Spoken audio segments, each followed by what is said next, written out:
మనం వచ్చేసి ఏ కంపెనీకైనా అండి ఒకే లెవెల్ ఆఫ్ స్టాండర్డ్ ట్రైనింగ్ ఇస్తాం.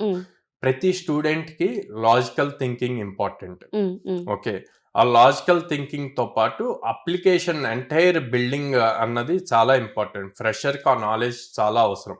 ఇదివరకి అయితే ఏదో ఒకటి నేర్చుకుంటే సరిపోద్ది. అంటే for suppose back end Python programming నేర్చుకుంటే జాబ్ వచ్చేది. లేకపోతే ఫ్రంట్ ఎండ్‌లో హెచ్‌టీఎంఎల్, సీఎస్ఎస్ నేర్చుకున్న జాబ్ వచ్చేది. ఇప్పుడు ట్రెండ్ మారింది, టెక్నాలజీ మారిపోయింది.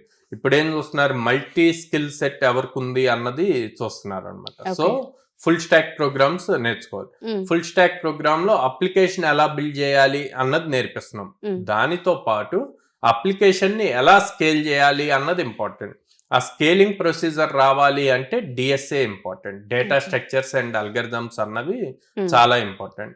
అప్పుడు ఇందాక మనం మాట్లాడినట్టు మ్యాంగ్ కంపెనీస్ కి ఎన్ని ల్యాక్స్ ఆఫ్ యూజర్స్ ఉన్నా సరే ఈ డిఎస్ఏని యూజ్ చేసుకొని దాన్ని ప్రాపర్ స్ట్రక్చర్ లో తీసుకెళ్లొచ్చు. At the same time okay application build చేసాం, అల్టిమేట్ గా దాన్ని డిప్లాయ్ చేయాలి. డిప్లాయ్ చేసి అందరికి అవైలబిలిటీలోకి తీసుకురావాలి. సో నెట్వర్కింగ్ రిలేటెడ్ కాన్సెప్ట్స్ కూడా చాలా ఇంపార్టెంట్. బేసిక్ నాలెడ్జ్ అన్నది ఉండాలన్నమాట. ఇవన్నీ కూడా మనం మన 100 days ప్రోగ్రామ్ లో ఇస్తాం. సో అందుకే మనం ప్రతి స్టూడెంట్ ని అదర్ ఇన్స్టిట్యూట్స్ లాగా 2 hours 3 hours కాకుండా 6 hours ట్రైన్ చేస్తాం.